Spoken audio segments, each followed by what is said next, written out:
Pria favorit macam ni. Pria favorit macam.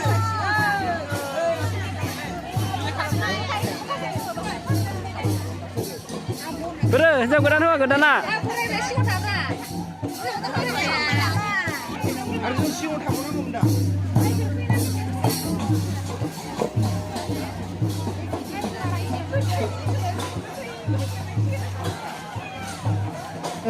Tamulpur फरायसालिमाया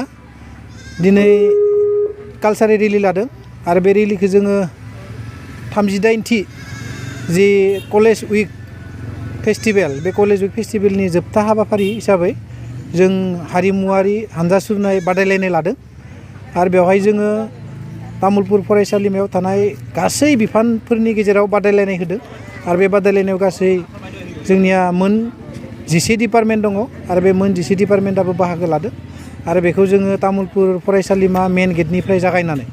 मटंगा पार्कसिम थांगोन आरो बेनिफ्राय जों मिसन जानानै गिदिंनानै फैगोन दा बेवहाय जों दिनै जि हाबाफारि लादों बे जोबोद मोजां जादों गाजा गोमजायैनो जादों होनना बुंनांगोन मानो होनना बुङोब्ला जोंनि फरायसा फरायसुलिफोरा जि रोखोमै बाहागो लानांगोन बेबायदि जों बाहागो लानायखौ नुनो मोन्दों फोरोंगिरिफोराबो जोबोद मोजाङै गावबा गावनि बिफानखौ गाइड होदों दा ओंखायनो आङो दिनैनि बे हाबाफारिखौ जोबोद गाजा गोमजायै जादों होननानै बुंनो सानो आं दा मोनसे हिसाब खालामना नायदोंमोन प्राय 600निफ्राय 700सो फरायसा फरायसुलिफोरा बाहागो लादों आरो किसुमान फरायसा फरायसुलिफोरा फैबाय थादों बिसोर लामा ससेयावनो बाहागो लागोन होननानै बुंदों दा ओंखायनो आं सान्दों मथा-मथि 800सो फरायसा फरायसुलिफोरा बेवहाय बाहागो लादों होननानै बुंनो हायो बे कालचारेल रेलियाव गासै जोंहा जिहेतु मोन 10 डिपार्टमेन्ट दङ बे डिपार्टमेन्टफोरा गावबा गावनि डिपार्टमेन्टफोराव मोनसे टीम सायख'ना लादों आरो बेबायदि बिसोरो बाहागो लादों आरो जोंनि जेनेरेल जि टीम कलेजा होनाय टीमा जाबाय माने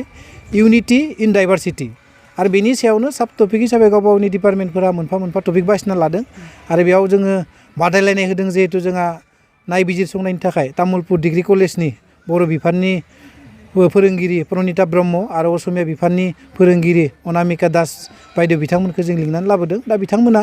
आयदानि सायाव मिलायनानै सोर माबायदि प्राइज मोनो फार्स्ट सेकेन्ड थार्ड बेखौ बासिनानै जोंनो होगोन बुंनो नंगौ खोथाया खिन्थु जोंनिया जिहेतु गासै डिग्रियाव 1500 फरायसा फरायसुलिफोर दङ दा बेनि गेजेराव जोंनिया जेसेबां फैदों दा बे 800नि गेजेराव बुंनो थाङोबा 500आनो हिन्जावसाफोर 300सोआल'सो हौवासाफोर जागोन आरो दा जेखि जाया हौवासाफोरा एसे पार्टिसिपेन्टआ खम जाबाय नै दा आंनि खाथियावबो बे सिख्लाफोरासो दंफायो सेंग्राफोर रावबो गैया बेबायदि दा जेखि जाया हिन्जावसाफोरा दिनै एसे एक्टिभलि पार्टिसिपेसन खालामनायखौ जों जेरावबो नुनो मोन्दों बे जाबाय मोनसे मोजां लैखोन जेखि जाया हौवासाफोराबो खेला धुलाफोराव बाहागो लादों बे जोंनि थाखाय जोबोद मोजां लैखोन होननानै बुंनो हायो